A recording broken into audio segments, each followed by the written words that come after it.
And Tad, they played an inspired game and a great second half. So, credit to them. Obviously, we didn't expect to find ourselves in this position out here based on where we've been, but this is where we are.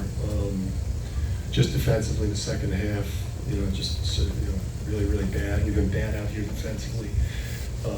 Then obviously, I think the foul trouble has taken its toll too. Questions for Solo?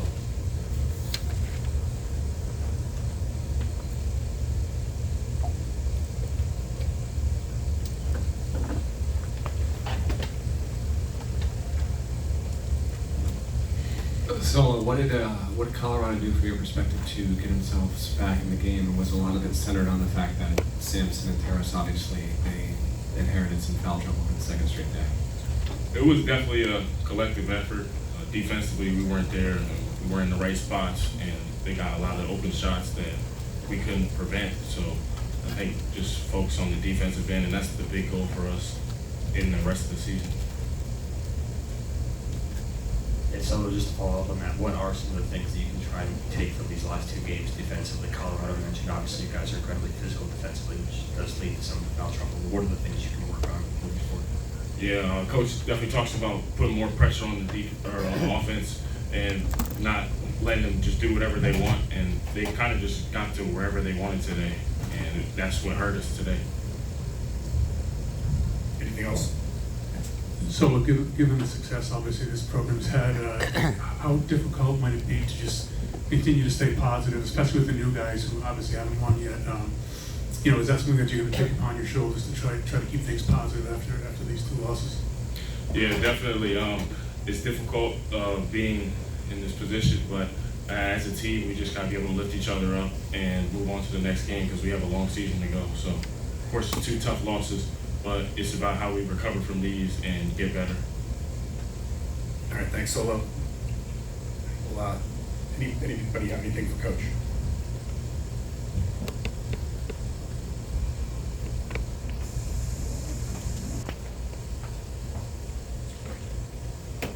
Dan, I guess the irony of Liam gets the over the back yesterday, and today didn't get called. I mean, I guess that's a somewhat subjective call, but what did you think about that one today, that non-call?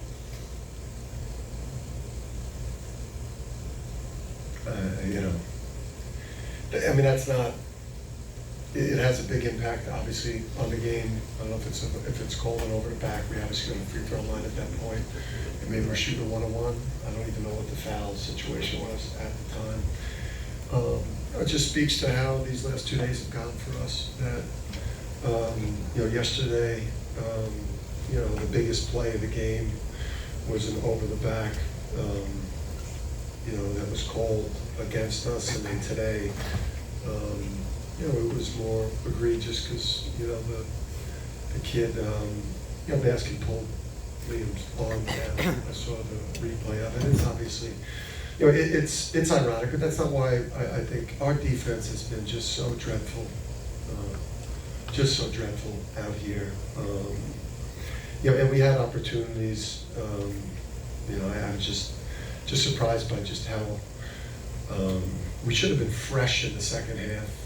With Alex sitting most of the first half, with Hassan sitting a large part, with Sampson in foul trouble. Obviously, it's been a tough 2 days. How do you, better coach Sampson and Terrace? You could certainly draw the conclusion that had they not been in foul trouble in either of these games, you wind up winning them. So I don't know if it's some of it's scheme, some of it's defensive discipline. How do you evaluate fixing their defenses? I appreciate Tad saying that we're physical, but we're not physical. We play hard. There's some undisciplined fouls. Some of them are, like Sampson's first foul to start the second half, where he picked up his third one really quickly. I just don't know. Is that a foul? In a game with so much grabbing and so much holding, but some of it is, is sloppy, undisciplined technique, and you know, some of it I just think in basketball, you know, sometimes you just, you know, you're not getting a great whistle. And I think that out here we've gotten a great whistle. It just hasn't kind of bounced our way out here that way. But you know, it killed us to have so many guys in foul trouble during the game. Coach, I know, Alex was in foul trouble early on, but just seemed to not find the offensive rhythm down the stretch. They have a little bit for threes. What do you do to try to get Alex involved more and to be much more aggressive? Well, I mean, he got really involved. He only played a couple minutes in the first half, and then he got great shots in the second half. You know, guys that you know, two-time national champion. He just had a tough shooting night. I just kept telling him, you know, just keep firing.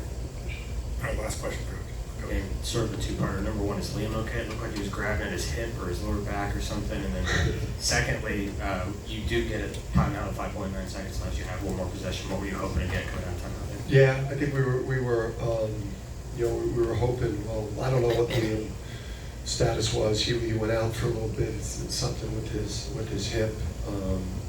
I'm not sure what that's going to look like. Obviously, you know, we had 5 perimeter on the court, so we were, you know, just trying to create a little movement and fake a pitch, and you know, give Liam the option to either, you know, back cut his guy on that empty side if he felt like he was being overplayed, or kind of, you know, play back to the ball, get downhill, drive it. You know, or Haas had the option to, if Aiden, you know, back cut there from the corner to drive it baseline and try to get to the rim. And, you know, obviously it didn't play out that way. Dan, moved Haas into the starting lineup, and how'd you think about the way he got 2 quick fouls, but, you know, played well, I guess, throughout the end, but Ahmad comes in too. What did you think of those two at the point guard spot? You know, Ahmad in the first half, I liked, you know, Ahmad in the second half, you know, he was, you know, he was, you know, showed his inexperience. But I mean, he plays with some physicality out there. I think he's going to be a good player. I think we have to play him. You know, listen, we could not afford Hassan and Alex to be in foul trouble in the first half. They put us in a very compromised position by sitting that whole first half. I was really impressed with how we played, considering that first half. And at halftime, I felt like we were going to do what we do at UConn, which would, you know, get it to double figures and then surge in that game. And then just, you know, it didn't happen for us. But you know, it's early, and we're going to have a lot of chances to, you know, to get these ones that we've given away. We're going to get a lot of chances to get these back. Thanks, Coach.